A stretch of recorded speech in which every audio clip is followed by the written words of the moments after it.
How's it going, everybody? This is Dave Meltzer. We're going to be here for the next 2 hours talking pro wrestling. We've got Brian Alvarez of Figure 4 Weekly here, and we will be joined later in the show by Missy Hyatt. And, Brian, how are you today? I'm doing good.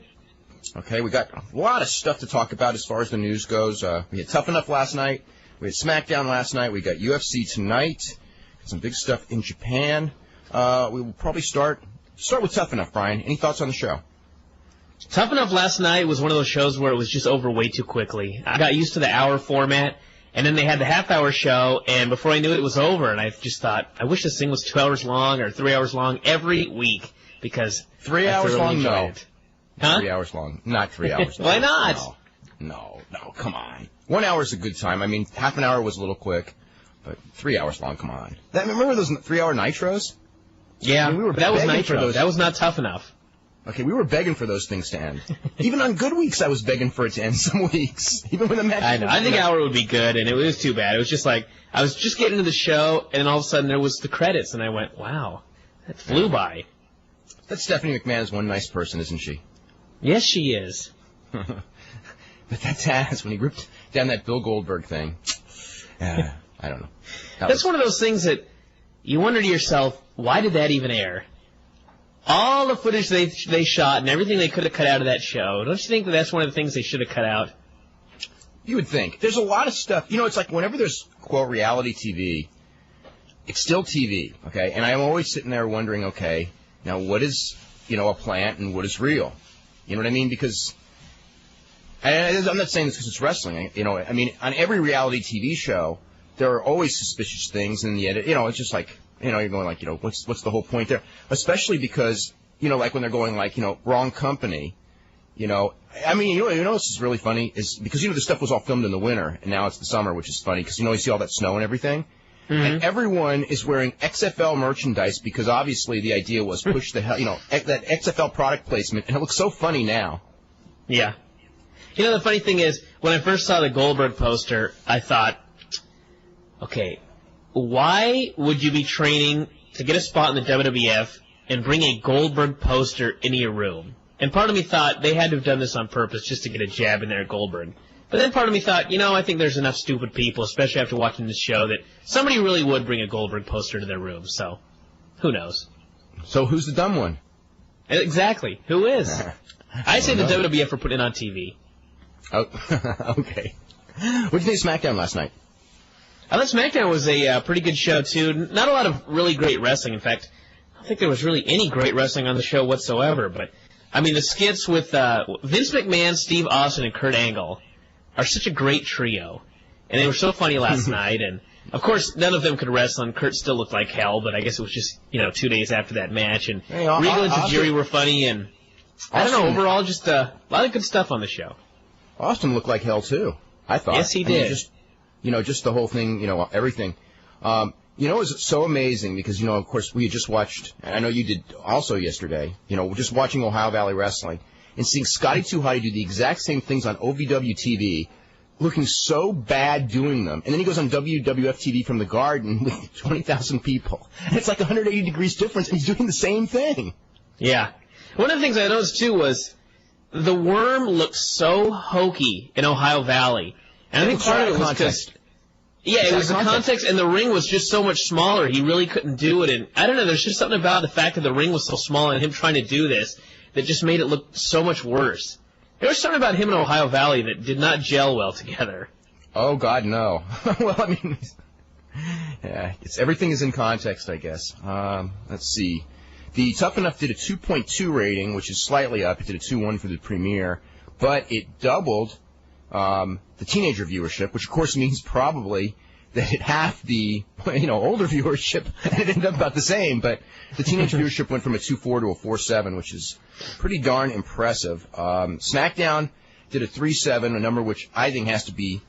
I'll tell you what the 3.7 for SmackDown tells you, and it's something that we've talked about a million times. Spoilers don't mean a thing because all those horrible SmackDowns. I don't say horrible, but a lot of the SmackDowns in recent weeks have gotten very negative reviews on all the websites. And except for the 1 week where they did that unbelievably low 3.2, most of the shows have been doing in the range in the last couple months of between a 3.7 and a 4.5. This show had the best reviews of any SmackDown since the match with the Edmonton SmackDown, I guess, had really good because of the Benoit match. But, those two have been probably the best reviewed SmackDown since WrestleMania. And the rating was, virtually the same as it was the week before. And that's after the interpromotional thing, which should, with all the interpromotional curiosity, it should jack up the rating. So, I don't know what. Well, how did the rating do throughout the show? It grew, right? It grew throughout the show. People thought it was a good show. But I'm just saying that, like, but you would think that the overall rating at the end would, you know what I mean? The overall rating at the end would be much higher for a show that had all these good reviews, right? And it doesn't mean a thing. It's like it doesn't help, it doesn't hurt. It's just what it is. People who are going to watch SmackDown are going to watch it based on how the television is going in their own interest level. It's not based on, whatever swaying that, people like us have is not enough to sway like probably more than a tenth of a rating point, if that. So, Anyway, let's see. What do we have? New Japan had a Korakuen Hall show today, and they set up an angle where Steve Williams, who works for All Japan, did a run-in after Keiji Muto and Taiyo Kia beat Masahiro Chono and Super J, and then Team 2000 all attacked Muto, and then Steve Williams ran in, and nobody knew what he was going to do, but he Dr. bombed Muto. So it looks like we're going with Keiji Muto and Steve Williams on July the 14th at the Budokan Hall show. And this is the one where Keiji Muto, he has pulled out some miracles in the last couple of weeks, and he's going to need divine intervention this time. But the one thing about that, though, that's interesting is, the original plan was just for Muto to be a transition champion, where he would win the title, where he went from Tenryu on June 8th, and then he was going to lose it to Kawada. And clearly, as soon as he won it, it was like, and again, I haven't seen the tape. I actually got the tape in the mail today, so by Monday's show, I will talk about that match. But when that match was over, everybody was going like, they got to keep Muto as a long-term champion. And obviously, they changed their plans because unless Steve Williams wins, in which case it's like, then I'm really confused. That's possible, and that's possible too. And Hiroyoshi Tenzan, Satoshi Kojima kept the tag team titles, beating Manabu Nakanishi and Yutaka Yoshie, which guarantees them a one-year run because their next title defense will be July 20th. They won it last July 20th, and they're the first team in the history of that belt ever to hold it for 1 year straight. And what else? Oh, there's another big thing over there. Yuji Nagata's brother, Katsuhiko Nagata, is in the, I guess it's the team trials in Japan, which we just had in our country last week for the World Championships. And so far he's still in the running for first place. So some New Japan guy there. Yuji's little younger brother. Let's see, UFC tonight. Got any thoughts on? Are you going to watch UFC? Yeah, I'm going to get a tape of it, but I'm not going to watch it live tonight. Yeah. Any thoughts as far as the show? Anything on it? I just hope it's a damn good show. That's all I got to say. I think that for all the shows now. I don't think it's as important as like the next one, but I still think that they really need to do their best. Now, on paper, it's what can you say? You can never know what these shows are going to be like. On paper, Tito Ortiz and Elvis Sinisic, I've seen both those fights. Stylistically, I think that should be an exciting fight. I think that they're going to stand up and punch, and they both are very well-rounded fighters because they both have grappling experience. Sinisic, but probably, I don't know if he's better in submissions, but equal to Tito in submissions. Tito, obviously, a much better wrestler of the two. And stand-up, I don't know who's better. I think Tito probably has an edge. Actually, I think Tito would probably have an edge in stand-up as well. So he's the favorite in that fight. Semi Schilt and Josh Barnett is going to be a good fight, I think, unless Josh Barnett just takes him down and holds him. It's real interesting because you got Josh Barnett is just a very aggressive fighter who, win or lose, will probably put on a good show. And Semi Schilt, he's got 6'11" with the reach and everything. It's going to be interesting. Yuki Kondo and Vladimir Matyushenko also sounds like a good fight. I mean, they're both pretty skilled guys. Matyushenko is the better wrestler of the two. Kondo is better with submissions and stand-up. I haven't seen enough of Matyushenko stand-up to really know, but Kondo's pretty decent at stand-up, actually pretty good. BJ Penn, who, of course, is the big favorite here. Everybody thinks he's like the next big thing, and he's going to be fighting for the first time on a live pay-per-view. He was on the dark match on the last show against Dean Thomas, and that's a 155-pound match. And Shoney Carter and Pat Miletich. So Shoney better win because he's probably going to come out with that hat again. Yeah, that guy's got a tough gimmick to live up to, Yeah, and he's fighting, Pat Miletich is a hard guy to beat. Not impossible because he got beat in the last show. and Fabiano Iha against Caro Uno, which actually I think is going to be a pretty good technical match. So, on paper, pretty good. Let's see, they're doing a three-way hair match in Tijuana tonight with Halloween, Rey Mysterio, and Damien and Conan's back there. What else do we got here? For WWF, let's see, we should mention Mike Modest and Donovan Morgan will be going in July to Noah for the first time. We've had them both on the show many times, and I know Mike Modest, and both of them actually, their career goal has been to go to that to work for Misawa, so that's good. What else is there? I got one other note. I can't find it. Okay, here it is. SmackDown, the first live SmackDown will be August the 16th in Salt Lake City. There's been a lot of questions ever since Linda McMahon made that statement if it's going to have anything to do with the Pillman show on August the 9th, and it's not. They're going to start on the 16th. I don't believe they will be live every Thursday for SmackDown from that point forward, but they will be live most Thursdays. I know they're going to be live the 16th, 23rd, and 30th. I don't know about Toronto if they're going to do the second day. I don't know how. If first-day ticket sales for Toronto don't go well for the Raw, then they probably would not hold the Smack. I don't know. I shouldn't really speak about that because I don't know the answer as far as that. Other than I was told there are some weeks where it won't be live, but starting August 16th, generally speaking, it's going to be live. Why would that be? Just like ticket sales are awesome, they do 2 nights in the building in a row.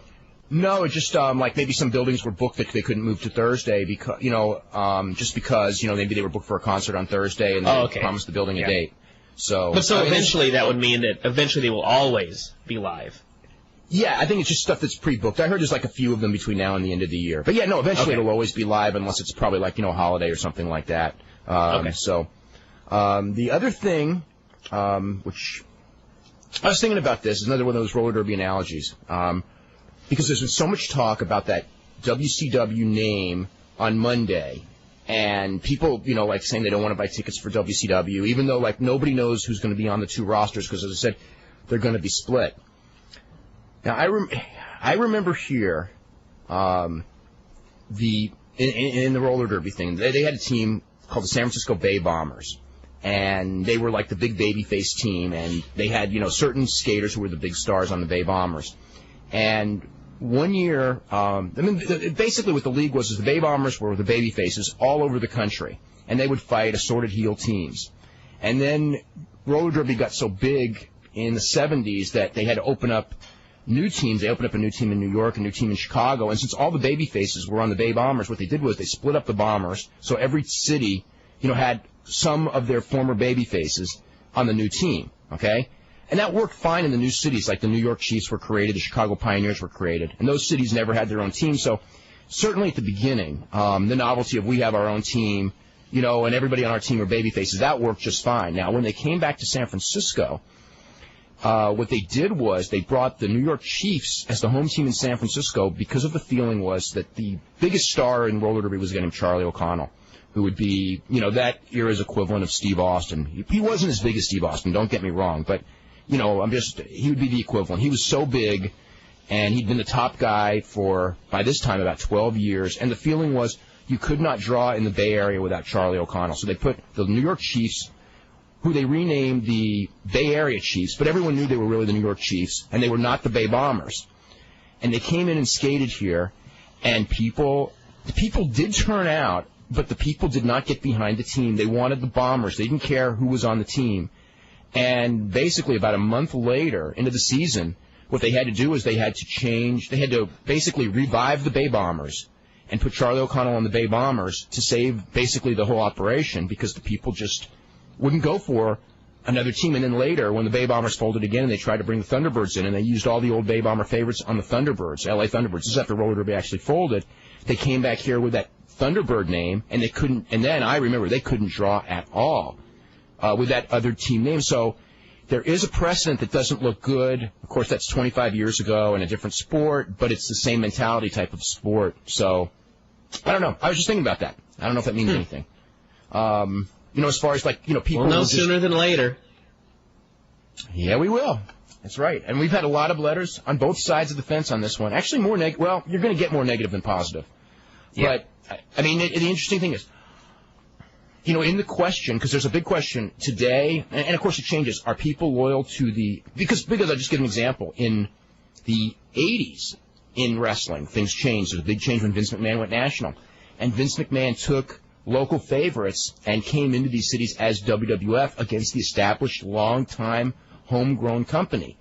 And in those markets, in some markets, Vince McMahon came in and was successful right away. Those were the ones that had weak local promotions. The one who had strong local promotions, with the exception of the AWA, where Vince came in because he had Hogan, and Hogan was so big in Minneapolis already, he struggled. But eventually, because he had more money and more stars and better television exposure, especially once he got NBC, Vince did run everybody out of business and changed, what people perceived as their homegrown thing. So I think, given time, I guess what this says is, in the short run, it may be bad, the WCW name and all that, but in the long run, people will accept it if it's hammered, and Vince has enough money to wait until they accept it. I guess that's what it means.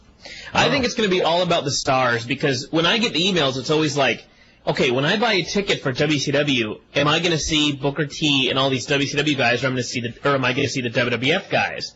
And I think it's just like when the guys see Rhino on TV now and all the ECW guys, they chant for that company. But if somebody came along tomorrow, or even if Paul Heyman came along tomorrow and created a new ECW and used a bunch of indie guys that nobody had ever heard of, I don't think anybody would care. Whereas if you started a group, then you did not call it ECW, but used all the old ECW stars, people would go watch it. The ECW fans would. I think the end result would still be the same. It's not going to. Well, it'd be the same fans that are chanting for him right now. Yeah, that's true. I think in the long run, it's going to be the stars they see on TV will be far more important than what the group is called. In the long run, because you're right. As far as that name goes, that negativity towards the WCW name will either be turned around, quickly, or it will continue, it's based on the quality of the TV show. It's not based on what WCW was 6 months ago. So, if they put on good television, people will accept it as that, in the long run. And if they put on bad television... I think the short term is going to be leading up to the actual first show, because I think once that first WCW show airs, and everyone turns on TV and goes, hey, what the hell, this is WWF, it's just called something else, it'll turn around that day. Maybe not, because... that's the Bay Bomber analogy, in that they came in and they called them the Chiefs and not the Bombers, and there was a real aversion to them short term. Now, again, it was only a 1 month thing, and then they panicked in the roller derby. Now, this thing, they're obviously I just kind of think that's more like a localized deal, because it was their local team, as opposed to some like a national organization that's just, the WWF. It's still their WWF, though. I think the name WCW, I think that the first couple of weeks, I'd say the first 2 weeks of WCW Nitro, the rating will be fine out of curiosity. At that point, I think it's going to drop. I mean, short term and long term, it's if it's going to sink or swim, it's based on if the TV's good and all that.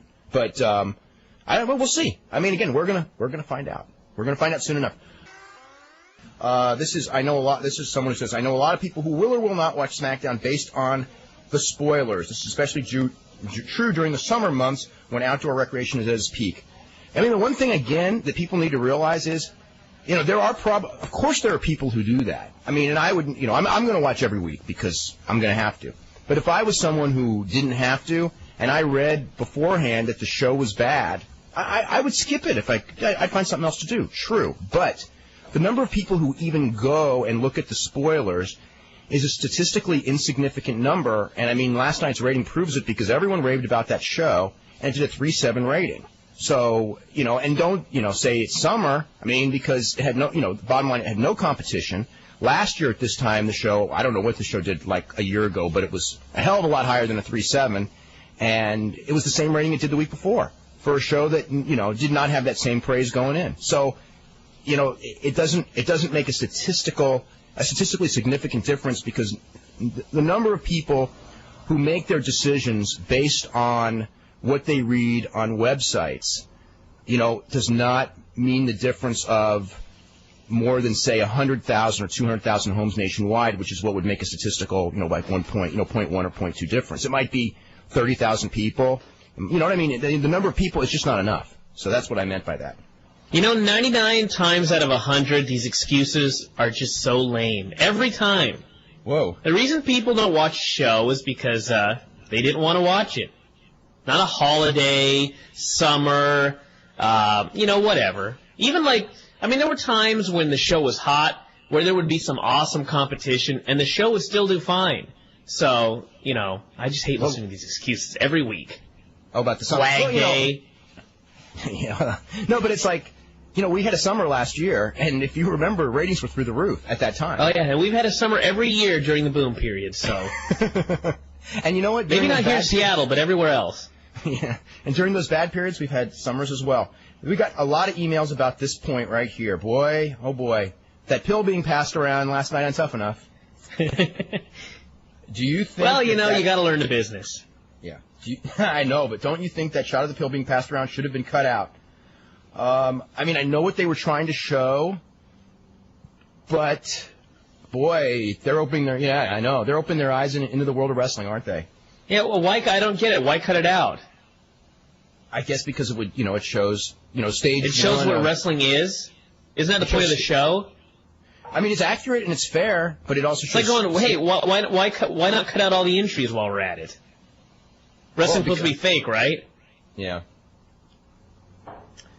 Okay, this is from Mike, who goes, was Jake Roberts really married to Cheryl Roberts? Yes. Are they still married? No. How much longer is Rick Steiner's contract? I have no idea. Did PWI put out a 2001 almanac? Yes, they did. Do you still do a hotline? No. How about getting Wade Keller on as a guest, or do you have heat with him? I don't have heat with him at all. Not a bad idea for a guest. This is from Simon Allen, who says, we're pretty much going to have him as a guest, but there was a reason we were going to have him, and then that reason fell through because the guy who was the prelude to having him on, this is a long, involved story, was not allowed to do the show by his company, so at that point the reason fell through. This is from Simon Allen, who says, how does the WWF go from having expenses of $195 million in 1998-99 to $356 million in the past year? Because as you grow bigger and you have more things to do, you hire more employees and you spend more money. It's just, when you go from being a $251 million a year company, which they were in 98-99, to what was the number, what was the number? $460 million or something. Huge. 453 to 453. You're going to spend commensurate on it, and if the number goes down, theoretically the cost can. I'll tell you what, I was going through those numbers last night, and that XFL lost. That XFL, oh my God, it lost so much money. Everyone's talking like this, like $37 million. Okay, that WWF lost in XFL. That was $37 million after tax losses, just for the quarter. That was not the total losses. WWF's total losses on the XFL were $47 million after taxes, which means the after-tax loss of that thing was $95 million, and there's still more to come because they're still paying out certain contracts and benefits and things like that.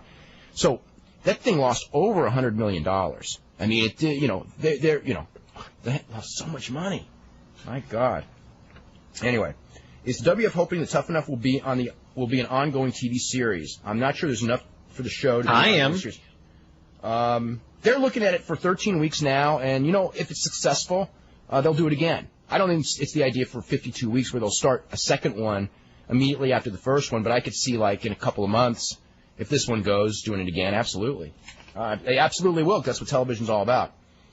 Whose idea was it to bring in Undertaker's wife? Probably Undertaker. That doesn't say much for Undertaker, though. I don't know. Been in this business that long, and he's trying to get his wife involved on TV. What an idiot! Steve Austin's wife's on TV too. Yeah, but she was a character before. Yeah, barely. Still barely. Yeah, but she has a lot of airtime for a barely character though. Yeah, she's in every doing nothing. She's in every sitting there in the corner making those faces while the other three guys do their comedy. And she does a little bit of comedy, like bring the cookies or something. This is from Tom, who goes, I've heard you and Brian give valuable advice to listeners trying to break into the business. I'd like some advice on fitness. I'd like to stress I have no plans on doing any wrestling before I get myself into great shape. I've never worked out before, and I'm interested in starting a cardio and weightlifting routine. Wrestling training is the long-term goal, but obviously far away. I know the obvious advice is to join a gym. What kind of questions do I need to ask? I know the quality of training and advice varies among gyms. Brian, you want to talk about... Most personal trainers are idiots, so there's my advice. They will try to get you to pay them money, and don't do it. Please, no emails from personal trainers, because if you're writing me an email, you probably do know what you're talking about, but most of them don't. I think the number one thing to do is you've got to learn how to do exercise. But you got to learn correct form for exercises. You know, I'm not so sure that having a good coach at the beginning isn't a good idea. In the long run, you know, you're going to make it on your own motivation or not.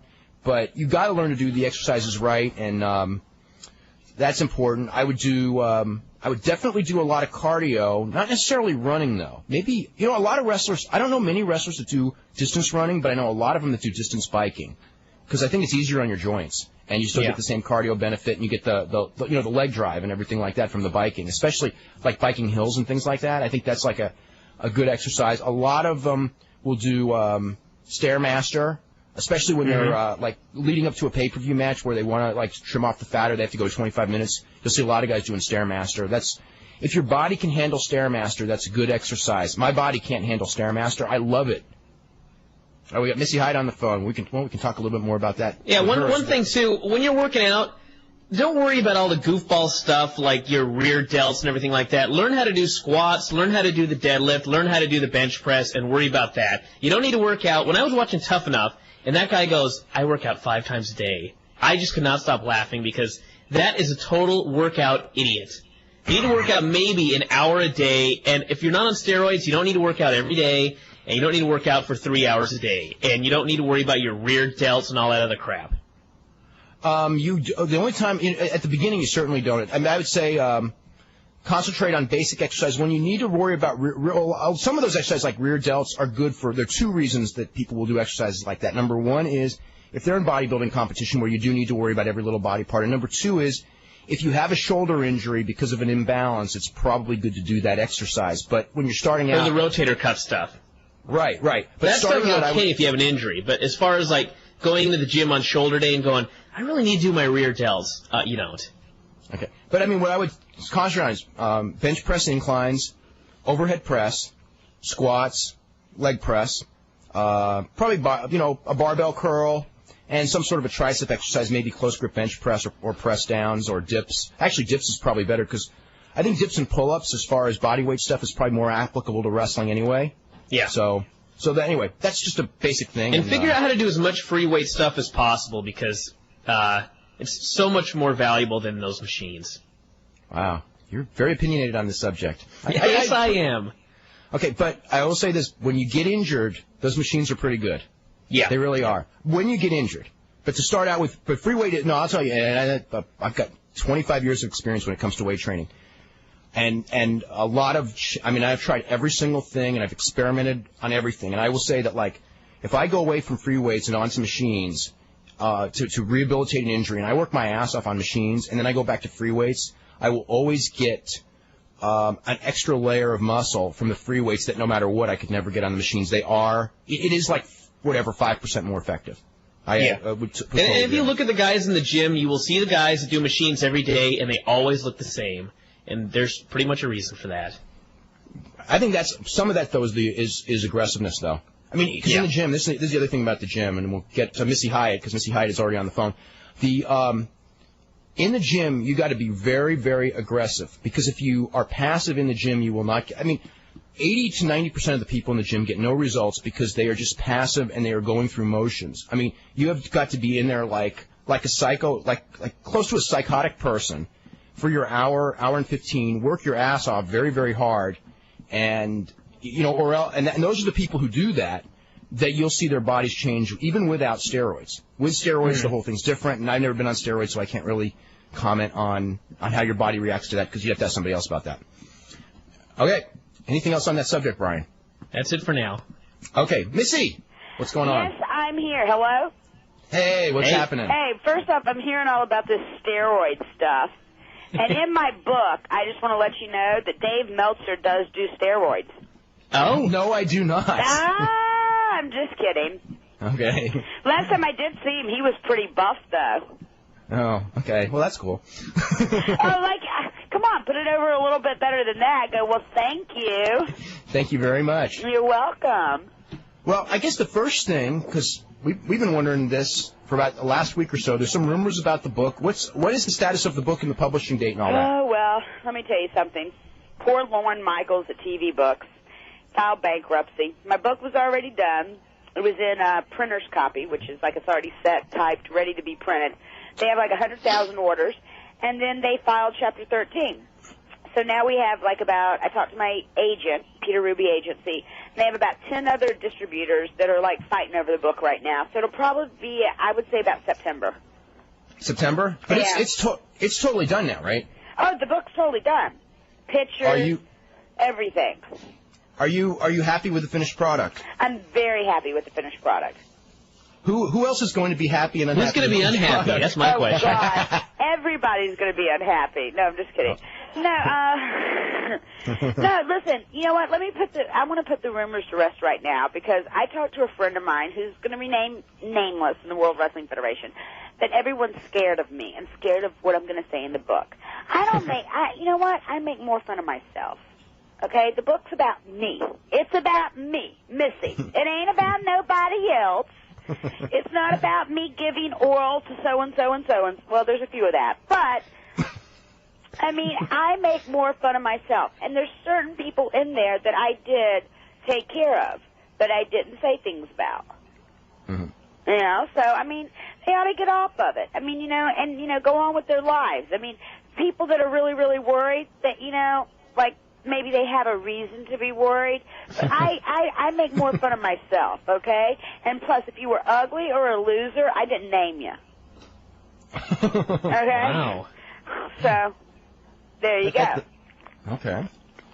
Now, when you in your book, do you talk about? I mean, is it pretty much your life in wrestling? How much of your childhood and stuff is in there? There's a little bit about my childhood. It's about it starts off about at the time in ECW, something funny that happened in ECW, and then it goes into Missy as a kid, how I grew up, which is one chapter, because I didn't want to bore everyone to death, because it's a very boring life, and then I wrote the whole book, contrary to what some people thought, and I wrote the whole book, but I needed to know how to put it in book form.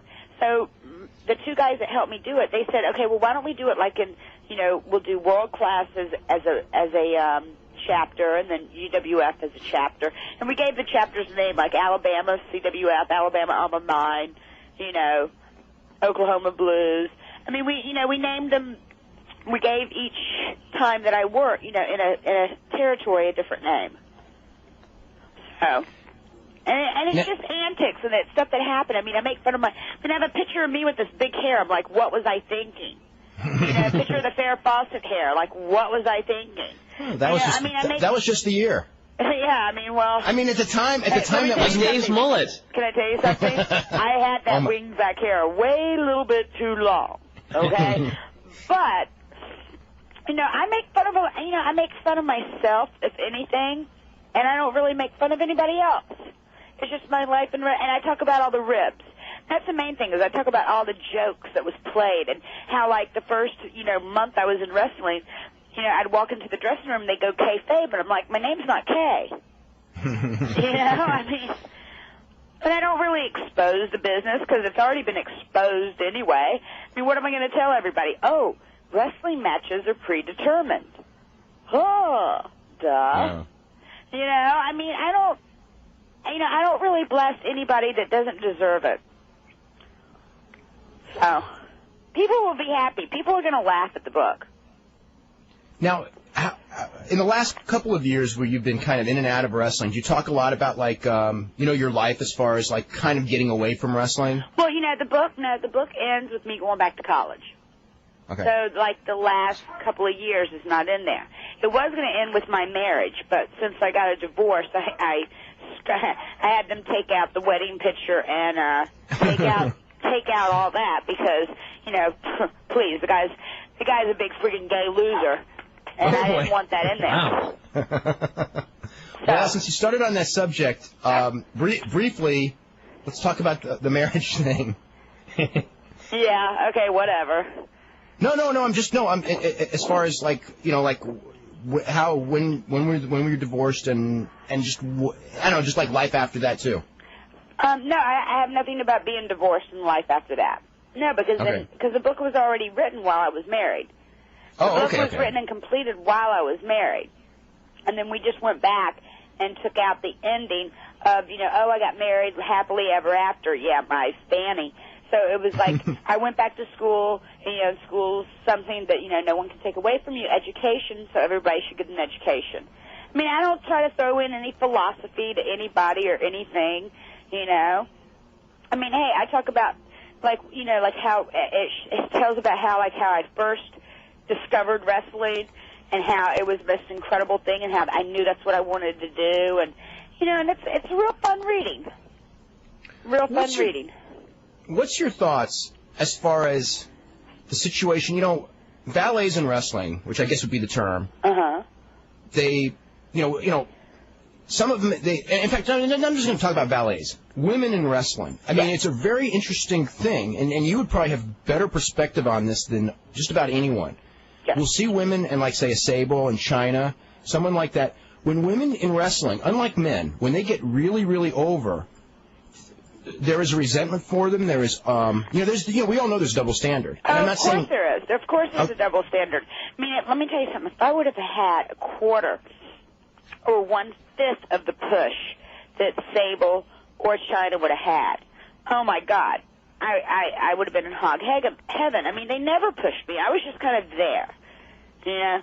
And Sonny, sorry, if I would have had the push Sonny had. I mean, I was just there.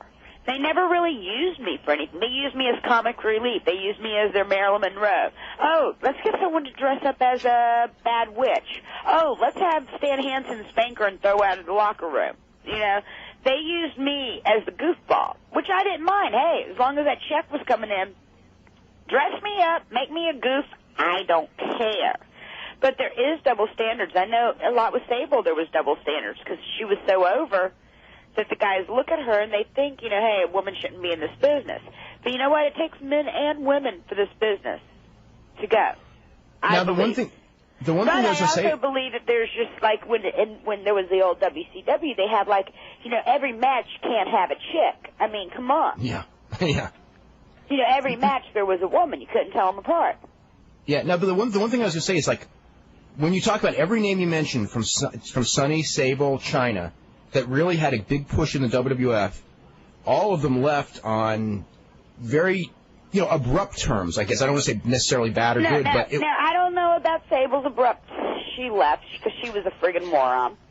China left because she didn't want to wrestle girls. She wanted to wrestle guys. Well, I guess if you're half guy, you want to wrestle guys. I don't know. I don't know what her story is. Just because of a bunch of plastic... I mean, that's probably the only woman in the world that's had more plastic surgery than me, and that's saying a whole lot. But Sonny left because Sonny was burnt. You know? She was burnt out. I mean, you know, that's the bottom line. There was no abrupt. She just left one day. Yeah. Didn't come back because she get burnt. I mentioned one thing real quick, and that is about Chris Benoit. Chris Benoit underwent surgery yesterday in San Antonio on his neck, and he's going to be out of action for at least 6 months. The damage to his neck was more severe than they had originally thought, so it's going to require a longer recuperative period. But the surgery was considered a success, and he should be 100%, or no one's 100% after an injury like that, but he should be close to 100% when he gets back. And also, want to mention one thing, Missy, real quick. Why don't you tell everyone about your new website? Well, you know, that's what I wanted to get to, Dave. I mean, hello. Well, now we are. Okay, let me tell you something. First off, Tammy, Sonny, that is my best friend. So you can't say nothing bad about her. Okay. Okay, because I'll have to kick your butt. I may, but okay. And she's here right now with me. Oh, okay. Yeah, we're going to tie you down and shave your eyebrows, Dave. Oh, boy. Which me and Alexa tried to do that to you last time, and you friggin' chickened out. You ran out. I want all the fans to know that, you know, I invited Dave out to dinner. He was such a chicken. He didn't even call nothing because he was so scared. Al called. Oh, right. We were waiting for you. Yeah, right. You were waiting. We actually called many times. Yeah, right. We didn't get one. Where's Al when you need him? Yeah, we didn't get one. Al's at the UFC, so I'm looking bad now. That Dave was such a chicken. We were calling constantly. Yeah, right. I have a cell phone. I have a home phone. I can always be reached. Okay? But no. Dave has to run off, go have dinner with somebody else. He was in New York. He was such a chicken. He was probably high. I bet he was walking around Times Square with a hat, one of those noses with the fuzzy mustaches, so we wouldn't get a hold of him. But anyway, yes, myself, Tammy, and another girl named Rain, who's, been an indie ballet, are completely nude. And it's on Wrestling Vixens, and that's with 3 X's, because I think there is a Wrestling Vixen with 1 X out there who's not affiliated with us. WrestlingVixens.com. And it will be up and running and taking members. It's up right now, but it's taking members on Monday, July 1st. Wow. It was supposed to be taking members today, but we had a couple glitches with the hosting site, and, we have to test the site.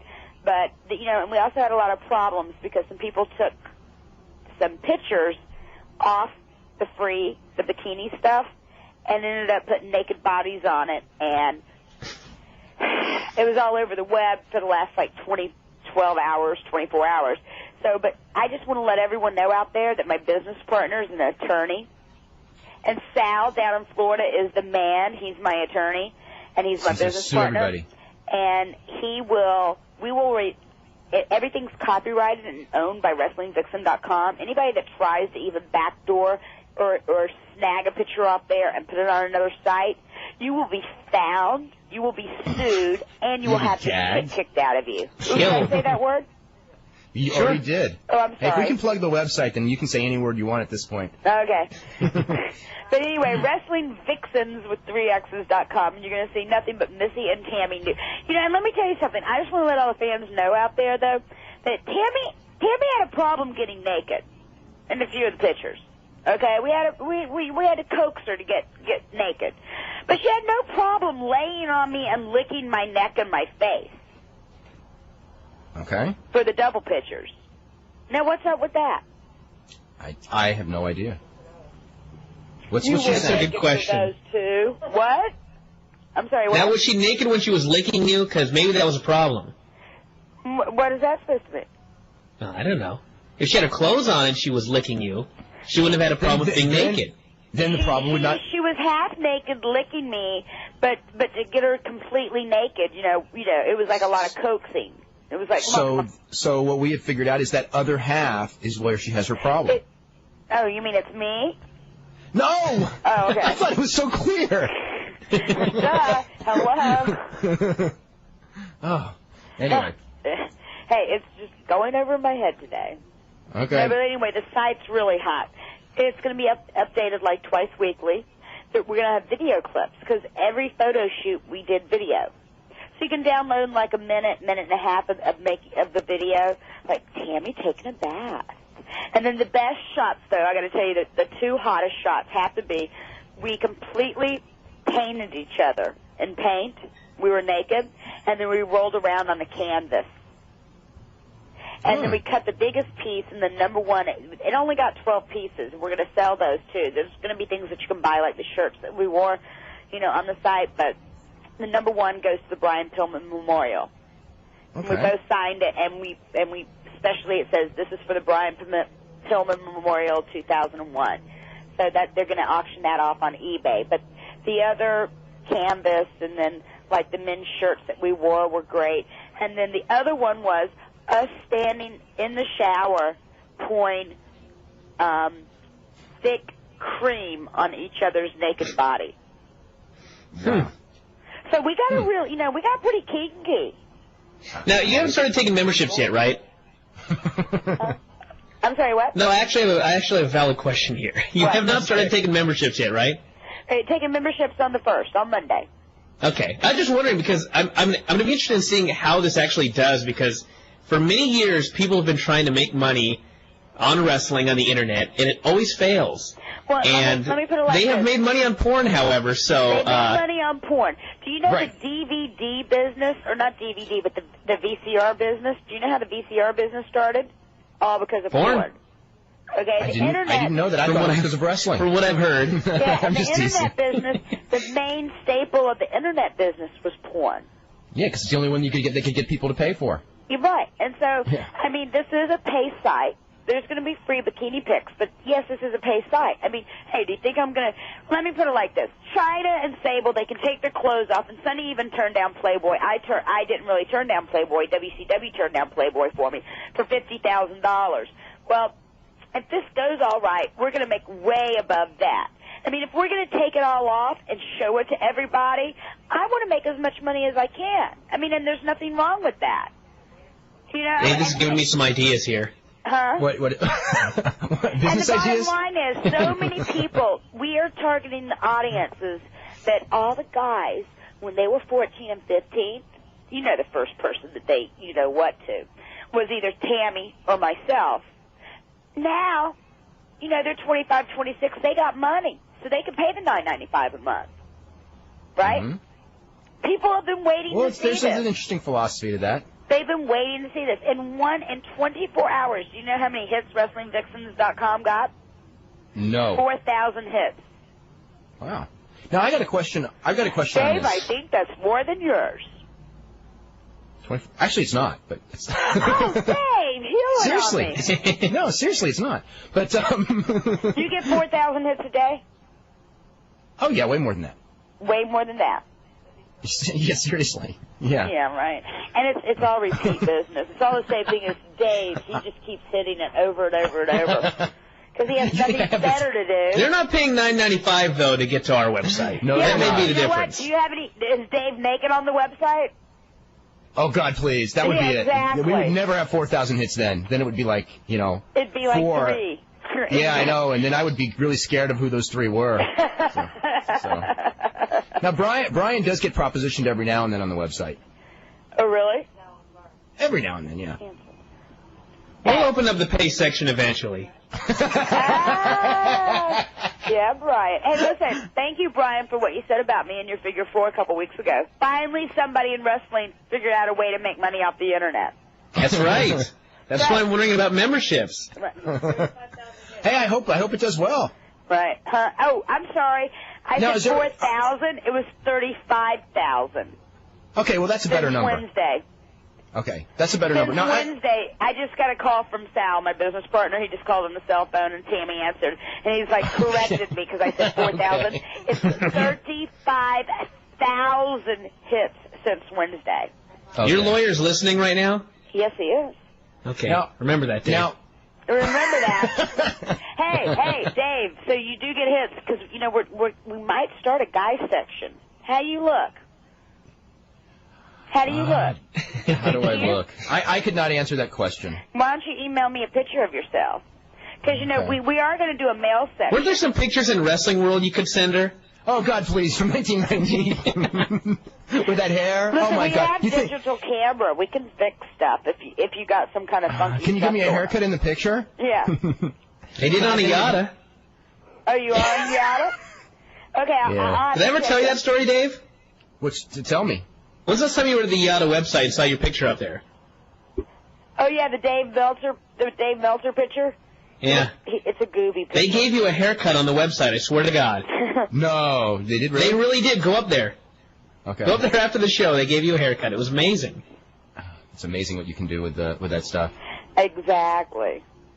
Now, speaking of which, since we're on that subject of what they can do with that stuff, when you see pictures, since we're in this subject, before we go, is there any other women? Is it going to be just like you and Well, Tammy? no, right now we're just for the first 10 weeks, we're going to be updating. We want 7 girls.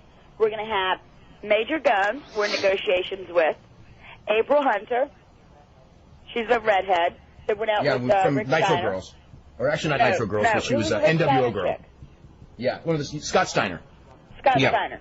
Scott Steiner chick. Who was the Nitro girl? Paisley and Chiquita. Mm-hmm.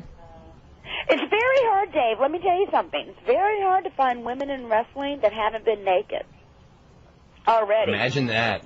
And Star. Star Nitro girl. It's very hard to find these girls because, you know, like a lot of them have already been naked. We have like Dawn Marie who did a porno who ran around the first hour of the movie before she got her new breast augmentation naked. I mean, it's very, very hard. I'm also even... Plus, a lot of them were the fitness models beforehand. Right. I mean, I've also talked to Bobcat. So we have a lot of girls that are wanting to do this because they know the potential of the money in it. So you go for 4 days to a beautiful location to do a photo shoot, and then the money starts rolling in every couple weeks. And then later on we're going to add, I mean, besides selling the different things like the shirts and the canvas and the different things like that online, we're going to have live web chat once a day. We're going to have, you know, and each, like the Florida show, you're going to be able to buy that. It's going to be an hour and a half on a DVD or a VHS. You can buy the making of the video, which is really funny. You know, there's going to be a lot of products and different things, you know, with nothing but just nudie wrestling chicks. But it's really hard to find girls that have been in wrestling that haven't been naked, that their pictures are not all over the net anyway. Mm. Now, have you talked with any of the women that have been on television? Well, I guess when you talk about Major Guns, you know, she was very recently on television. Yeah. But someone like, say, a Sable or a China that had the huge television. Listen, Sable, please, let me tell you something. Sable's already been all over the net. We've already seen her naked. We've seen her naked. I've seen her naked way too much. Okay? I've seen her. You know, why should our site have her on there and pay her to be on there when everybody's seen her? Well, then the secret would be you would have to take a new kind of picture. What? Are we going to have a new her with location? Are you going to be sleeping with a donkey? Well, I mean, maybe that'll sell. I don't think she would do that. Huh? Hey, I don't think she would do that. Times are hard. I bet she'd probably do that. Listen, Tammy, write that down. Call Sable, ask her if she will sleep with a donkey. Okay. Thanks, Tammy. All right, and China, what are we going to do with her? I mean, everybody's already seen her naked. There's so many things. Come on. China? We've already seen her naked. What are we going to do? Maybe we could do a thing of what she would look like without the steroids. Ooh, that'd be a scary thought. I think that lawyer's on the line. My lawyer's on the line, and he loves me, and it's okay because you know what? This is called freedom of speech. Well, okay, hold on a second here.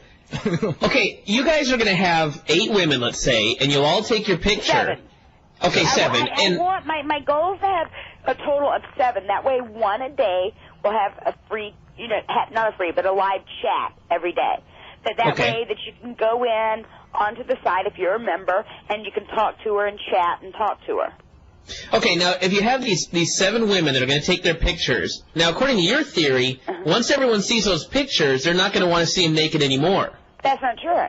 Because it's going to be different locations and different things. Okay, well, then you could use, like, a Sable for that, right? You can use Sable, yeah, because you can get different locations. Why are you guys plugging Sable so much? That's not Sable. We're just giving you an example. No, I'm doing it as business, as attempted business for you only because the only way you're going to see them is if you go on our site, though. Okay, the reason I was saying that about Sable only because she had a tremendous amount of TV notoriety, although it's now about a year too late. Sable. What I got to use? Reno Maro? Who cares about Reno Maro? I don't know. I mean, I don't. She still got photos in. She still made a lot of money on photos as Reno Maro once. Right. I think, didn't she? Yeah. Well, you know, let her do it. She's got her own gimmick going. Okay. Yeah, I want girls that have never been naked before, because that's what my whole thing is never before seen nude. Mm-hmm. And we update them constantly. You know, hopefully there'll be more. There's so many women in wrestling right now that think they're going to get jobs with Vince anyway, that sooner or later I'll be able to get them anyway. They're not. I know. He's got like 9 girls anyway. You have like these Francines and Dawn Maries, bless their hearts. I mean, you know, they're holding out and thinking that they're going to get jobs, and Yeah, the time is not good for them. No, I mean, you know what WCW really screwed it up with all the women. You know, they had so many women, and now Vince has all these women. They don't even know what to do with half of them. Terry Runnels, who is awesome, you know, they don't even hardly use her. Trish Stratus, they don't even use her hardly. The only one they use is like Lita because she comes out with the Hardys, which, by the way, Jeff Hardy, let me tell you something. Never mind, I won't go there. Anyway, is really kind of not that great looking in person. Okay, well, you can say that. You know, I mean, I feel really... Are you talking about Lita or Jeff Hardy? Lita. Okay. Jeff Oh, really? Jeff Hardy smells real good in person. Really? Yeah, he does. Okay. Go up and sniff him sometime. He smells really good. I don't. Dave, write that down. I don't Write anticipate that down. sniffing Jeff Dave, Hardy write at any that point. down. Sniff Jeff Hardy. He smells very good. I don't anticipate that one's He's going to a happen. very nice guy. I was at the dysfunctional family picnic, and I got to meet the Hardys for the first time. And so, I mean, it's kind of fun being a veteran in the wrestling because you have these people like your Just Incredibles and the Hardys that come up to you and go, "Wow, I had your," I remember Grew up watching as a you. kid growing up, and I'm like, "Wow, okay, cool." So I get a kick out of that. Dave, speaking of Major League Baseball. Remember when I was in San Francisco? Remember who I went out with? Jason Giambi. Yeah. Yeah. He still has my picture up in his locker. Is Jim Kelly in your book? Yes, he is. Is he going to be happy? No, he won't. Okay. Listen, the one guy can't win a Super Bowl, okay? Oh, yeah. You know that story. I know that story very well. And Yeah, I mean, the poor guy can't win a Super Bowl. Under pressure, the guy just clenched. Well, you have to read the book about that one. I didn't put the Taz stuff in there, though. You didn't put the Taz stuff in there. No, I don't think I did put the Taz stuff in there. There was just there was so much stuff from ECW that was even worse and funnier than because it made me look like I was a hooker or something. The Paul Varlin story, huh? Yeah, the Paul Varlin story. You ever hear from him lately? Oh God, let's hope not. Oh, you haven't? Okay, good. Just wondering. I haven't either, so. Paul Varlin's.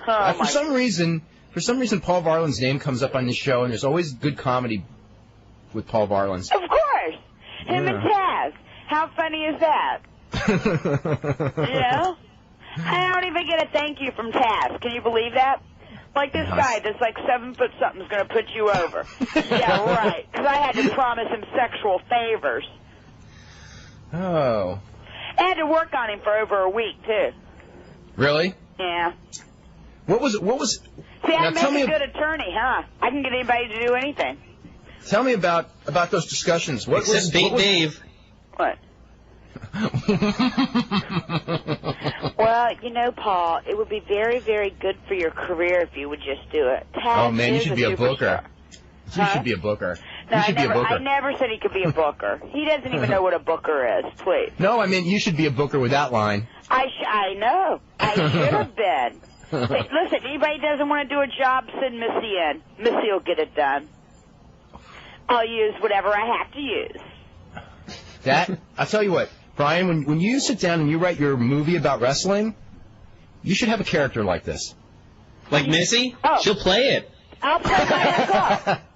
Please. You better. Let's go to the phones. We're going to start with Wes in Virginia. Wes, what's going on? Hello to everybody.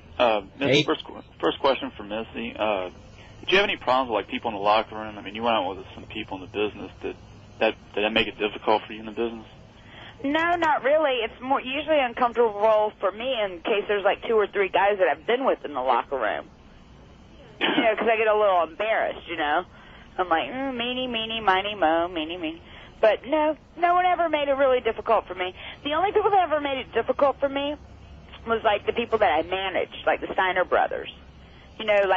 Locking my dog in a locker, and pulling jokes on me. But no one ever really made it difficult for me. Also, when you were in Atlanta with WCW, were people still going to the Gold Club before? I mean, everybody talks about with Bischoff. Hey, I've been to the Gold Club and had lap dances there. I'm surprised I haven't been subpoenaed, okay? Just wait. Yeah, just wait. Now that I've stooged myself off. As a matter of fact, on my birthday one night, Jason Hervey and myself and Terry Runnels, we all went to the Gold Club. And they all gave me, and I got dances from everybody. Isn't that kind of kinky on my own birthday? I'd go. It's a little weird, but it was fun. Now I had that's a day to celebrate. Now, when the Gold Club story broke a couple weeks ago, was that a good day in your life?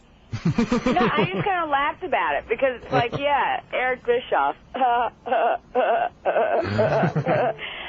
want to know when the story breaks about Eric Bischoff that there's the picture circulating on the internet of Eric Bischoff in bed with a goat. Oh, God. That's what I want to see. I've heard rumors. Now, I'll ask you, I know when you worked in WCW, you and Bill Watts were at odds. Now, when you worked in Mid-South, did you have a better relationship with Bill Watts, and did he change he was the meanest guy in the whole wide world. Both runs? Both runs. Do you know that all the contract people in WCW, we went from these big spreads of food, like on TV days, to like box lunches that you get on the airplane. You have that, like when you get on the airplane, they don't even want to serve you food. They give you a little. I remember that. Bill Watts' thing. Yeah. Bill Watts' thing was he was going to cut costs everywhere possible. He cut costs everywhere, and all the wrestlers got WCW luggage, and I was one of the wrestlers. I was under contract. I didn't even get any luggage, but I got him back. You have to read the book how I got him back. Well, then I do have to read the book for sure. No, I got to get him back because when he reads that how I got him back, he's going to be like, oh. But just out of curiosity, why was your dog in the locker room? Because my dog goes with me a lot of places. I like to take the Sasha girl with me. Is she still around? Sasha girl still around? She's right here, laying right beside me right now. I remember that. That dog was at Starrcade and stuff. Hey, listen, this dog was on Lifestyles of the Rich and Famous. Who? When was this? Me and Jason Hervey won Lifestyles of the Rich and Famous, and they showed and Jason and his dog, the Sasha girl. Sasha girl was on Lifestyles of the Rich and Famous with Yes, Jason Hervey. This is a very famous dog we're talking about. And as a matter of fact, when cloning gets a little bit cheaper, I'm cloning her. Okay. Wes, can you follow this? No. I just have one more question. Was there any reason in particular why they started... Hold on a second. Hold on. I gave you some. Oh, okay, what? Okay. Was there any reason in particular why they broke that angle up with you and Flair? I thought that could have been pretty good. Oh, God, that made no sense at all. I would come to work, and they'd say, okay, you're going to chase Flair here. It never made any sense. I chased him because I had to tell him something. Who knows what I was going to tell him? I don't know. Maybe your zipper's down and you've been flashing people. I don't know. Who knows? Flair, come on. Yeah, Flair, come on. Please. Yeah. I mean, I never even found out what the ending of that was going to be. I kept trying to chase Flair for some reason. Who knows? I think it was because they had me there. They're paying me. Let her chase Ric Flair again this week for some reason. Who knows? I have no idea. They never knew what to do with me. They never knew what to do with girls. And you know what? They still don't. They finally got it pretty good with Sable, how to push a girl. But that push should have gone to Tammy. Mm-hmm. And they didn't do it. Yeah, that was, what was the deal there with those two? Because they were kind of like put at odds with each other because they both came at relatively the same time. Sable and Sonny didn't come in at the same time. Well, Sonny was in a little earlier, but they were around at the same time. A lot longer before Sable was. Okay. Even before Sable was there, just as like a valet. Let me tell you something. Sonny could talk, and Sonny had camera presence. Where Sable, all she had was extremely huge breasts, and she couldn't talk her way out of a paper bag. I remember her trying many times. Huh? I remember her trying many times. She tried many times. She couldn't talk her way out of a paper bag. No. My dog Sasha Girl can talk better than Sable. Okay. Wes, anything else? No, that's all I got. I appreciate the comments, Missy, and good luck with the book. Sure, thank you. Hey, listen, check out WrestlingVixens.com, dude. All right. All right. Okay, let's go to Ed in Texas. Ed, what's up? Going today? I want to say that it's a true honor to talk to the original diva of wrestling. Thank you. I can still picture in my mind the first time you attacked Sunshine on World Class Wrestling. Okay, now what was I wearing, if you can picture it? You were wearing these little shorts. I believe they were striped. I can't remember what color. Oh, my God, you're so right. That's right. They might have been pink and white or blue and white. You're so right. Like I said, I haven't forgot that. Oh, my God, you're so right. I love this guy. Okay. This was 14 years ago? 15 years ago, maybe. 16. 16 years ago. 16 years ago, wow. Yeah. Okay, and one question that I wanted to ask is I've heard them talk about the Paul Varlin thing before. Right. And now, was that a storyline, or was this real? No, that's not a storyline. That was a storyline that we made up, except it's true. Except it's true. See, the thing is, Paul Varlin did not want to tap out to Taz, because Taz is about 3 feet tall, and Paul Varlin's is how tall is Paul Varlin's? Probably 6'8". 6'8". And probably 340 pounds. Yeah, this UFC, some kind of real shoot fighter.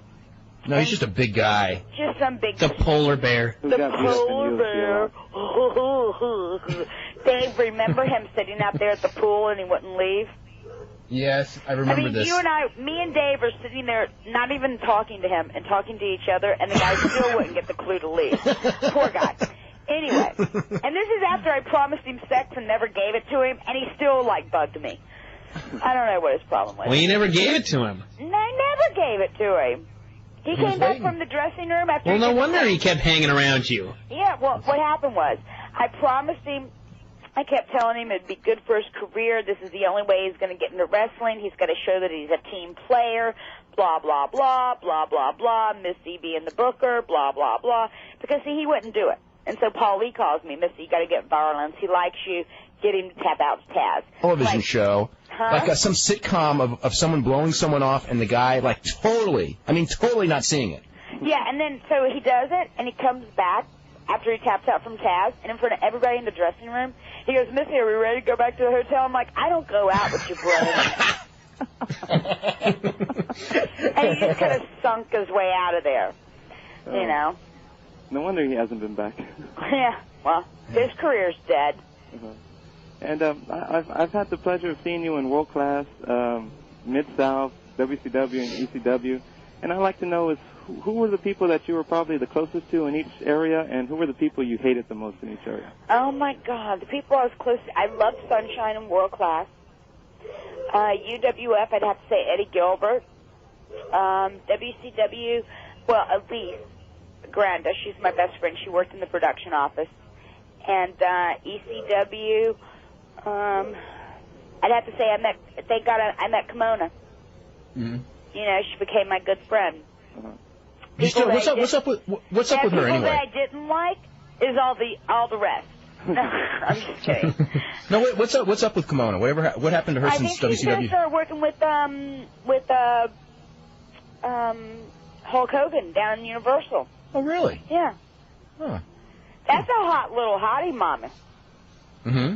I mean, she's got a hot body on her. She's a cutie. I will take your word for it. Well, I think she is. Okay, well... Okay. Okay. You have a big head. What?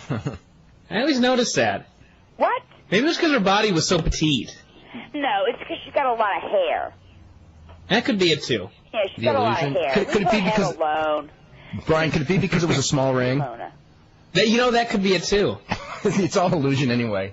Yeah, it's all illusion. I was noticing it the other night when I was watching Rico Constantino, and it's like, oh, God, you know what was scary? Somebody sent me an email. This is totally off the subject, thank God, actually. You know Leviathan shorter than Paige? And that was exposed when they tagged the other night? Really? Well, Paige is a giant guy, though. Yeah. Well, no, Paige is a good-sized guy, but people think of, they're trying to get Leviathan over as 6'8", and and Paige is not 6'8". I mean, he's probably 6'4", 6'5". That Paige, that Dallas Diamond Paige angle they did was the lamest thing I've ever seen on WWF. Who's booking that stuff? Which one? The Stalker? The Beating by Undertaker? The Stalker, the whatever, the WWF stuff. See, that's what goes to show you. There's only one wrestling company, and look how bad it gets. Their show just totally is, boring. They need new talent. They need something in there, not Dallas Diamond Page. K-Quick is cool. We like K-Quick. I don't know why, but that's another story. Hey, he's cool. Leave me alone. Listen, I can like who I like. I can like who I want to like, okay? And Jeff Hardy does smell good. Yeah. And I'll tell you the hottest tag team that's coming up today that you guys, in a few years, you're going to be saying, oh, my God, Missy Hyatt told us, Missy Hyatt said something, is the Backseat Boys. I've seen those guys. They're really good. Are they awesome? They're really good. Yeah, they're just two guys that I'm afraid of because they kill themselves. Oh my God! I'm afraid that they're going to get hurt before they get to the big time. Joel Gertner and myself did this thing for DVD, or it's supposed to be on DirecTV, for Big Japan Wrestling. And the first match was Trent Acid versus somebody, I don't know. And I could not believe this guy's maneuver. He's 20 years old. Oh, he does so many crazy things. And he is the most awesome. And he's going back to Japan, I think, in August to September. But Trent Acid, to me, is like, that's the next superstar. Right there. Trent Acid and Kashmir, they are the next hottest superstars. They could out-wrestle the Hardys with their hands tied behind their backs. Whatever happened to... Even though Jeff smells good, Jeff smells the best, but they can out-wrestle him. I don't know which I like the best. What's up with Kid Cash? Well, Kid Cash, I heard, is going to Universal. Oh, that would actually make sense. Yeah. Now, let me tell you something. That's another talent. Look at Kid Cash. Kid Cash is like the hottest and one of the most awesomest workers in the world. And why he's not somewhere, I'll never know. What's that? I don't know. Actually, I was actually pretty much... Maybe there's so few spots open right now. I know there's so many few spots. But shouldn't the guys that are like really lame, shouldn't they like get rid of them and like put them on there? Yeah, I think. But you know what? A lot of it with Vince is he sees guys as just being so small. Cash is not that small. Well, how tall is the Godfather? Oh, we're talking about height. He's at least 6 foot. No, he's not. 6 feet? No, he's not, Missy. Come on. 2. No. If I stand on heels, if I'm standing in heels, we can look eye to eye. That's how I know they're 6 feet. Okay, if he's how tall is the Big Show? Oh, who knows? A big round or big height? I just wondered how tall you think he is. I don't know. I haven't been in high heels and looked eye to eye to him. Okay. Hey, Dave, I just have one more thing. Okay, yeah, go ahead. Yeah, I want to make a retraction on what I said last week about Tough Enough. I am no longer going for Daryl. I think he is pretty pathetic, nobody is. And I need to get rid of him pretty fast. Daryl did not. I'm Tough Enough, too, because my niece tried out and she got into, like, the top 100 or whatever, and they didn't pick her. Thank God they didn't pick her. Was she on TV on the casting call special? Yeah. Really? Which one was she? The pretty young 19-year-old brunette with the bangs. I don't remember. Her name's Michelle. So yeah, you can see her on there. Okay. But she didn't do a task and fall down or anything like that? No. Okay. No, but they showed, like, in the room when they were yelling at people and stuff, and you could see that. She wasn't the one that got yelled at by Taz, was she? Huh? No, she wasn't the one that got yelled at by Taz, was she? No. She's 19. Come on, that girl was 100. Yeah, that's what I was going to say. Yeah, no, she was in there. I just, thank God that because, Taz, I heard, was so mean to all the people and stuff like that, and, I'd have to find a midget to go break his legs if he was mean to my niece. So, the whole Tough Enough contest is like, I haven't seen it, so I can't comment on it. All I know is that, thank God, they didn't pick my niece. What did you guys think about the show last night? I was entertained by it. I enjoyed it. Yeah. It ended too quickly. Yeah, it did. They should be an hour like the casting call. Yeah, when Daryl kicked that sign in anger, I just went, this guy's done. Oh, yeah. That was hilarious. He was looking so bad there. Do you get to vote people off? Do you get to vote people out of there? No, I think... How did they get rid of him? I'm not sure they get rid of him yet because we haven't seen anybody gotten rid of yet. They send Missy in, and she gets rid of him. They'll probably wait till halfway and then slowly get one by one out.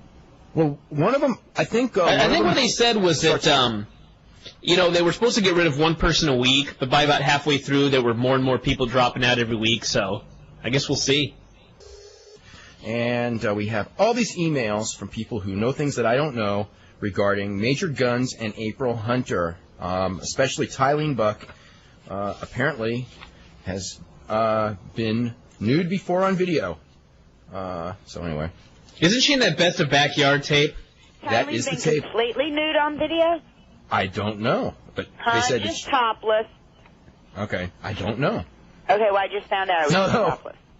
This is asking if you have been negotiating with Nicole Bass yet. Well, we might. We might. If there's a demand. Huh? If there's a demand. We are going to have a fetish site for, like, feet and bondage. Uh-huh. So there'll be feet and bondage and other kind of fetish things. This site, every few weeks, we're going to be adding new stuff on. It's not going to be just a one-hit, okay, here's nudie pictures. I mean, there's going to be, there's going to be we're going to have the webcam, which is like, please. If they webcammed my house for 12 hours, they'd see me laying on the couch smoking cigarettes with my dog sitting here. So that's not that exciting. But we're going to be doing live chat. I mean, everything. I mean, the pictures that we took are awesome. I mean, we did pictures in the jungle with Tammy with snakes. Okay. And nothing else. The jungle? Huh? The jungle? Well, it was like, technically, it was in Tampa, really and it was like, the jungle in Tampa. The Everglades, and it looked like a jungle, but do you have to, like, stooge me off and say a jungle? I was just wondering. You never know. You never know. Let's go to Tony in Long Island. Tony, what's up? Tony, this is your Hey big guys, chance. what's up? Jimmy, anybody? I can hear you now. Okay, Tony, what's up? How you doing, guys? Good. I just wanted to touch on something real quick. You were talking about right before Missy came on about the people writing in about wanting to get into working out to go into so they can start building up to go into wrestling. Mm-hmm. And I was really enjoying the conversation you guys were having because you were both I was agreeing with both sides of what you guys were saying, and I've been doing the serious weight training now for about 14, 15 years, and one of the things I think, Brian, that you said that it really just struck a nerve with me and made me wanted to call is agreeing with you in the fact that the personal trainers are absolutely, and I work out at some of the nicer gyms here in New York, and even in the real expensive ones where people are paying over $1,000 a year and still paying additional for training, these people do not know anything. They're so unqualified to be trainers. It's absolutely pathetic. And they don't teach these kids. And these kids are getting ripped off, and I feel so bad, especially for these younger kids who really, you could tell, don't have the money for this type of stuff. I mean, the best way to go about it for these young kids who want to get into it is to buy the books. I mean, I still have the same workout books that I bought 15 years ago, and I still look at them today. And the video, like the Arnold Schwarzenegger Encyclopedia of Bodybuilding? Yeah, things like that. I mean, they really are practical, and they just give you the basics, and that's how you learn. But these personal trainers are complete. I couldn't agree more with what you said. And I think the way Arnold Schwarzenegger got in is because he was sleeping with Weeder's wife. So did it say that in the book? Who's that? Yeah, but that was not in the book. Oh, okay. It might be in the revised edition, but not the original. Revised edition. Okay, but that's not how he built his body. Maybe it's that may have been how he got his push, but I'm just saying. Okay, that's how he got his push. Sorry. No, I don't know that, but I don't know. There's a lot of things that happened in the early 70s down there. That was a weird scene too. The old Muscle Beach scene. I mean, that was. It's probably far more strange today. I'm sure it's a lot more strange today. Oh, it's got to be with all the drugs. Warrior. Yeah, because of the drug. Think of the drugs there now compared to what those guys. Those guys were just like, on the whatever it was. Get some testosterone or whatever. Yeah. Now it's had everything. Better drugs back then because they were real. Nowadays, you can't even trust the steroids that you get. Okay, I myself. But look at the guys now. Whatever it is, these guys are doing so much more than those guys ever did. I mean, when I think of we just had on the show Wednesday, we had Billy Graham on the show, and and I've been friends with Billy Graham for years now, and he's had so many health problems, and some of them maybe he would have had, without what he did, and we don't know, but he's had so many health problems, and I keep thinking of, my God, he was a big guy. Everyone saw him on Raw. They showed what he looked like, but I mean, what he was doing was nothing compared to what guys today are doing. Dave, when you go back and you look at those pictures of like the Mensers and the Calendars and the Boyer Coes and those guys, and then you compare them to the guys like the Ronnie Colemans and the guys of today. I mean, they look tiny. Look at the 5'9" guys that are 330 in the off season. I mean, you know what I'm saying? Mm-hmm. And the Mensers just died, and that's what were they, 47 and 49? Yeah, the Mensers just died just 2 weeks ago, whatever it was, yeah. Yeah, I read that. They both died, like, within a couple days or something of each other? Like Was 2 that days true apart. story? Yeah, one was a suicide, I think. Well, it was listed as they were both listed as natural causes. It wasn't the Ray one. Well, it's natural causes because if you need to take something every day to live and you stop taking it, then yes, you will die naturally, but you killed yourself. Yeah, you're right. It really was that. But you're talking about two guys that had, and again, they had bad genetics because they had a family of people who died young.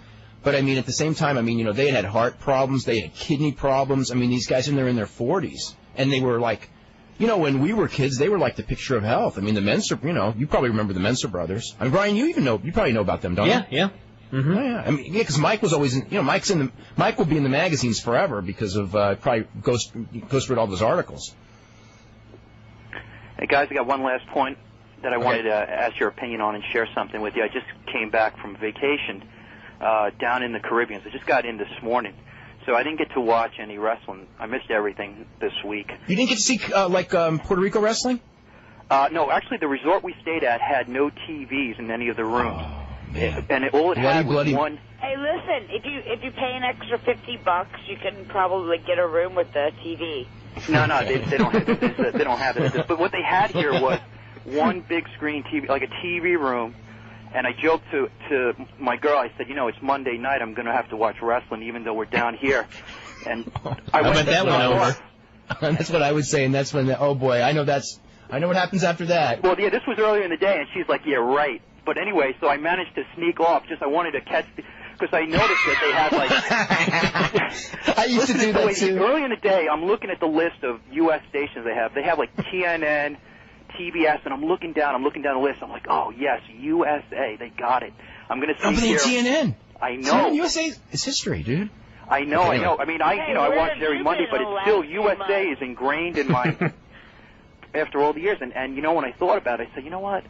I know the WWF puts out a lot of inaccurate information, and they are always blaming something for when things go bad, but I think there is something, maybe a little something to it when they did change stations. More than don't get me wrong. There was a little, but how soon was it after you turned on USA that you realized, oh my God, it's on TNN? Right, I know, I agree because I'm a hardcore fan, but oh yeah, but he just didn't know that the casual fan. Wasn't on TNN the last 6 months. Okay, but here's the thing. Okay, if there had been like a big drop that first week, then that would be a pretty good point, but there wasn't. And the big drop came like the week after WrestleMania, or actually the week it started dropping after WrestleMania this year, like 6 months after the change. So that this drop cannot be blamed on TNN in any way, shape, or form. Let me ask you something. On TNN, on your guys' cable, what channel is it? Like on my cable here in New York, it's 74. Mine's 72, and I'm Manhattan. Okay. And I know USA is down in the 30s, and I think there's a disadvantage with the channel being high up like that. When you surf through the channels, you usually go through all 80, 90 channels. Okay, but why would that change only? Why would that big drop come up after WrestleMania if it had that drop would have started from day one? I mean, and there was. Don't get me wrong. It did hurt. I'm saying a small part. But this latest drop has nothing to do with TNN. No, I mean, I wouldn't. As far as like. You know why it's dropping? It's because there's no Sonny or Missy on the show. Or Mae Young. I can't believe they haven't brought her back. Hey, there's something for your fetish site. Hey, yeah, Mae That's Young. right, seriously. And she... Write that down, Mae Young, naked. We need her. Okay, well... Make sure you put fetish site there in parentheses. Hey,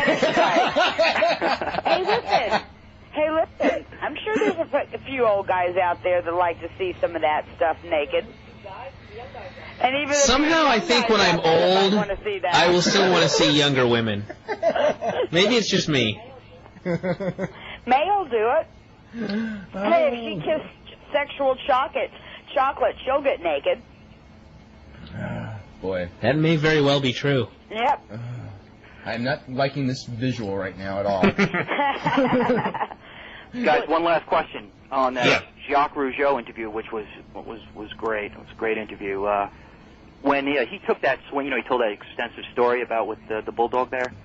Yeah, I'll remember that forever. Yeah. Was that, did he have something in his hand when he took that swing? Because I thought he implied that. There are people. I mean, I heard the story that he had brass knuckles when I first heard the story, but that was from like the bulldog side of it. I have a story about Jacques Rougeau. He gave a friend of mine a really bad case of the crabs. Oh God. Jesus Christ. Oh God. Anyway. Sorry. Okay. Do you work at a grocery store? Please tell me that's the story here. Huh? Anything else? No, that's it, guys. Okay. Great show. I hope you're going to archive this one. Thank you. Please not ask We will. Mark. Okay, we're going to go ahead to a break right now. We'll be back with more right after this. Break?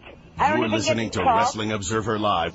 Dave. And and what baseball player did I go out with? Jason Giambi. Okay, thank you. I just, I'm hearing you say baseball. Is that the only baseball player that you ever went out with? No. Okay, it's the only one I know of. Yeah. Okay, how many hockey players did you date?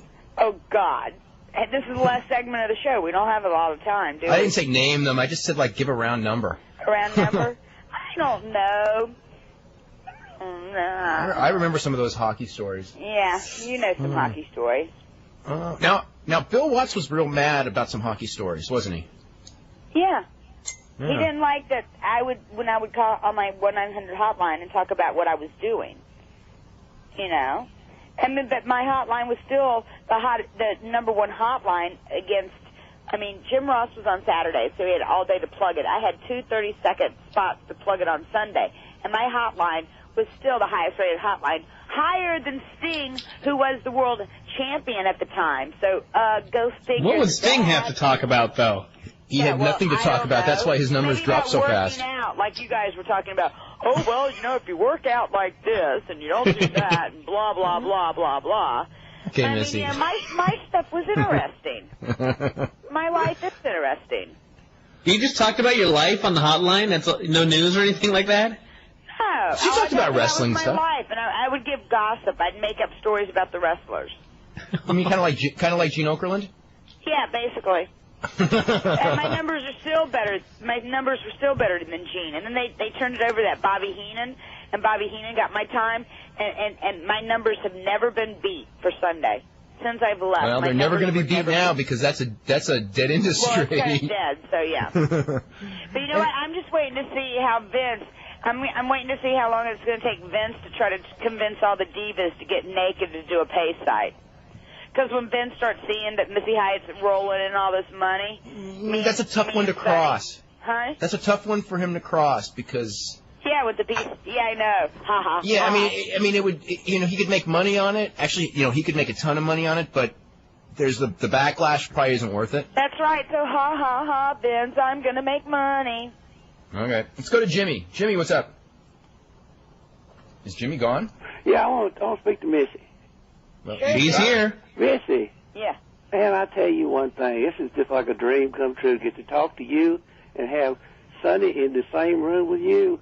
Mm-hmm. Oh, have mercy. I remember you back in the old world-class days, way back then. Did you work in it with Nicola Roberts? No, when in the UWF, they were friends, we did a couple of 4-girl battle royals. Uh-huh. Yeah. I just want, were you in the Crockett promotion when she was there? No, I wasn't. She was there when I was in UWF.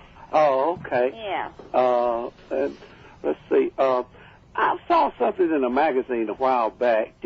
Were you in an indie fit sometime and did a cage match with somebody? Yeah, that would be Kimona. Well, I never did. Who finally won that? I never did. You know what? To be honest with you, I don't remember. But picking up Kimona, she weighs like 90 pounds. It felt like friggin' 300 pounds trying to pick up that little girl. But now that she's learned how to work, I'm sure it's a lot better. So I'm not sure.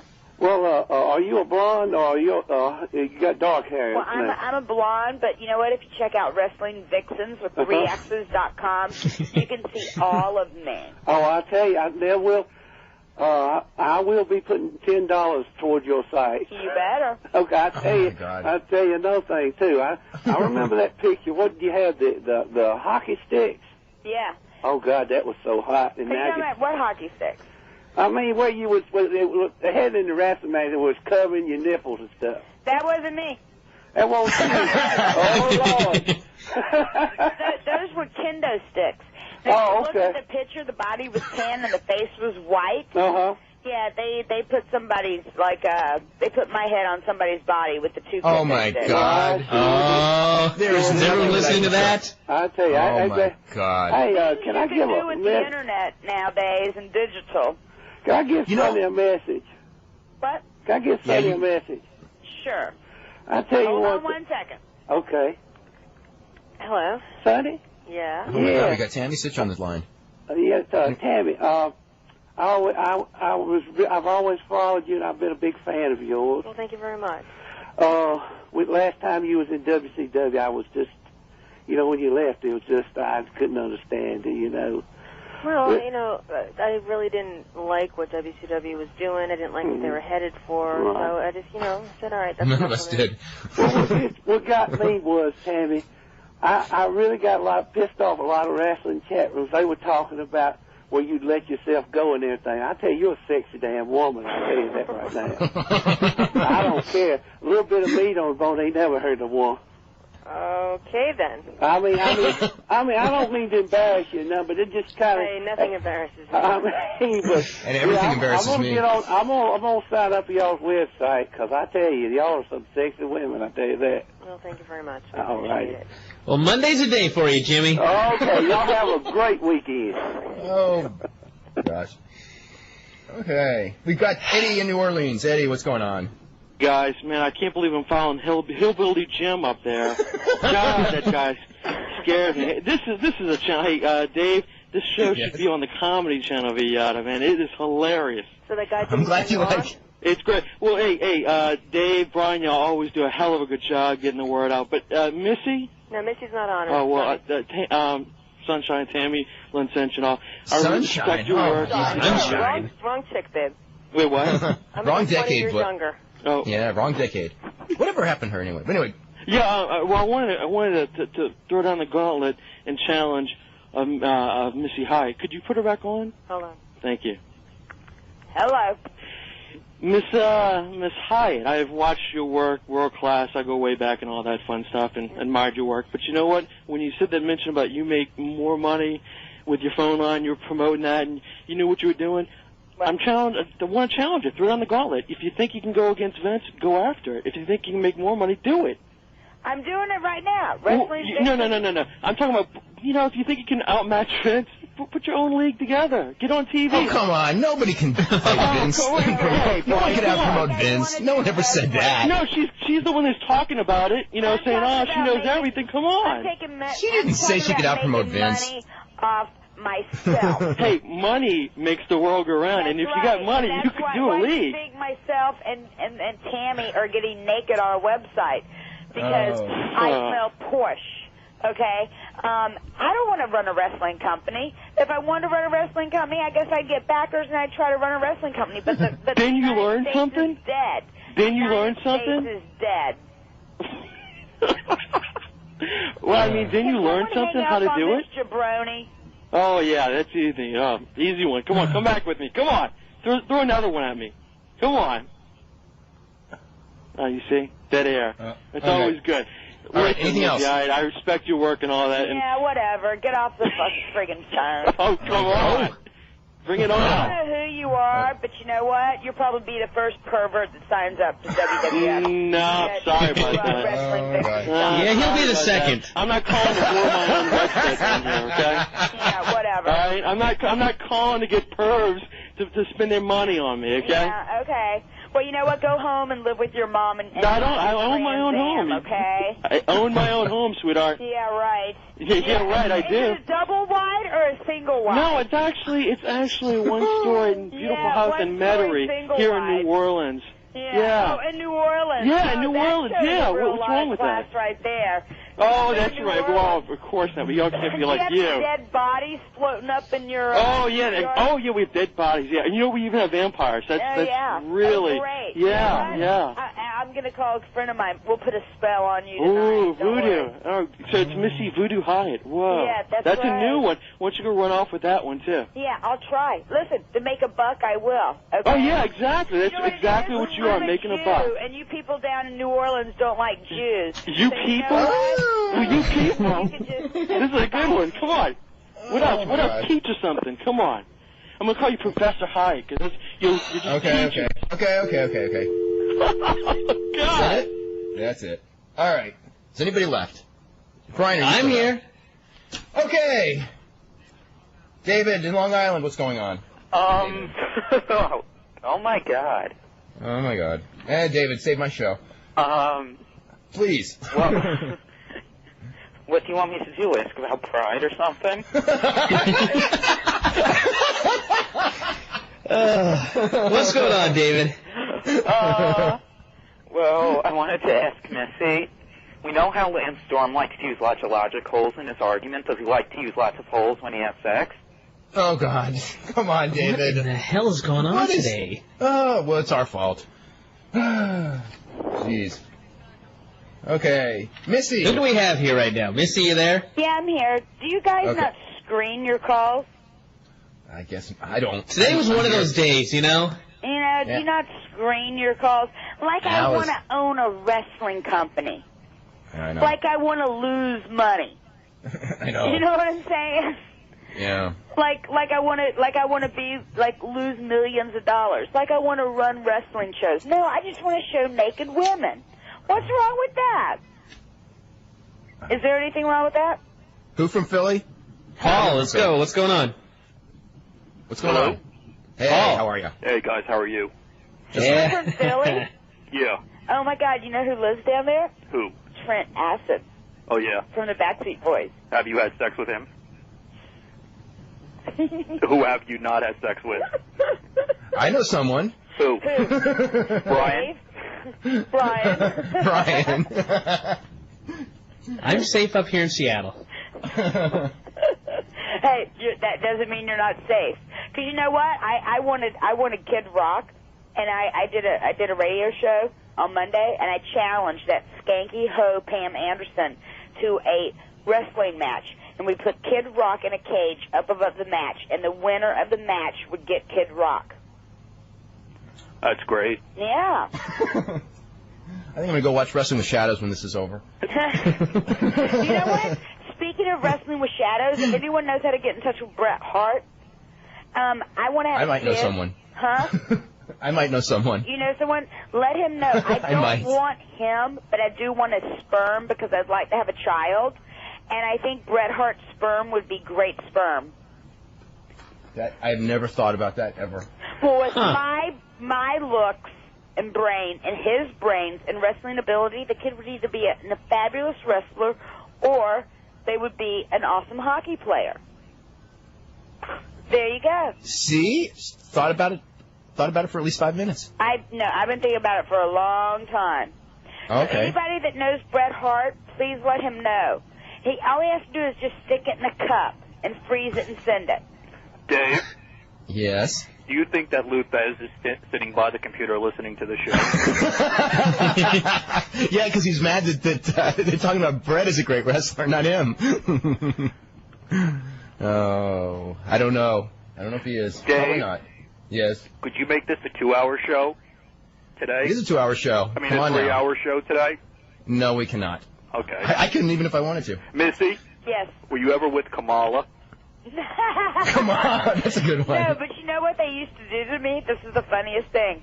On the airline reservations, they used to always sit me in the center seat right beside him. Uh-huh. On all the airline flights. I used to always get stuck sitting by Kamala. Who's on the other side? I don't know. Probably some poor soul that was like smushed up to the window. Shockmaster? Huh? Shockmaster. Yeah, right. He fell through the window. Missy, do you have any thoughts on Tom Zink? Do I have any thoughts on Tom Zink? Oh. Tom Zink is the one man that I wish I would have slept with. I had the Interesting. biggest crush on him for years and years and years and years. Guy wouldn't even give me the time of day. Yeah, he's in my top 10, in my book, on my top 10 regret list. One of my top Really? 10 regrets is that I never got to sleep with Tom Zink. I was in love with him for years and years. And Wow. years. Wow. Now when he's on the show, we're going to have to... Yeah, we're going to have to ask him next time he's on the show. Ask him, because you know what? I was so totally in love with him. I used to follow him around. Like, if he would turn around, he'd walk right through me. I mean, I thought Tom Zink was the hottest guy in wrestling. And Tom, you got 2 minutes to call in if you're listening. Tom Zink, though, is like the hottest guy. The best body, a great worker. I mean, but his face. I mean, and he was smart, too. He had brains, which is really uncommon. He has comedy. And comedy. Nobody knew that then. Nobody. Actually, I did. I actually knew it. did, though. I knew I knew it. it, too. I knew it, too. Yeah, I knew it, because I'd always... Unfortunately, the wrong people knew that. I think that the other people were afraid of it, is more than they knew it. I think, and you know what? They were a lot afraid of him that he would get over, because if he would have ever been given a push, he would have been over bigger than anybody. Because he was so hot. Well, I don't know. Because he never got... He always got that beginnings of a push, and then that was about he it. never really got a, That was like half the people in that company, though. Yeah, I know. Yeah, that's right. As soon as they started getting a reaction, it was like, well, there's something wrong with this guy. And, right. Tom Zink, I think with Tom Zink, it was like he didn't have the right attitude. Like everybody else was like, he had a great attitude. I'm just saying, like, because that was their excuse. You know they couldn't say he was. They couldn't say he was too short, like everybody else. He had good looks, and there was certain people, like let's say Kevin Sullivan, certain people like that were jealous of his good looks. Okay, Ole Anderson, all this, it's all jealousy. Wow. Anyway, we are totally out of time. Missy, this was quite the show. Well, I hope so. I hope you liked it. And now, will you please plug my website one more time? Say July 1st. You can plug it. Okay, everyone, July 1st, www.wrestlingvixens.com. It will be up. It's up now, but it will be taking members on Monday, July 1st, and you will see, for the first time ever, Missy Hyatt completely in the buff. Tammy, Sonny, Sitch, completely in the buff, and I know everybody wants to see that one. So. All right. There you go. There you go. And please send me a copy of your book when it's done. You know I will. You know what? I'm going to personally I only get 10, but Dave, you get one of them. Oh, that's so cool. Thank you very much. Sure. Because I am looking forward to reading it. Yes. Excuse me. Okay. And we will be back on Monday. Hope everybody has a good weekend. And we'll see everyone Monday at 5.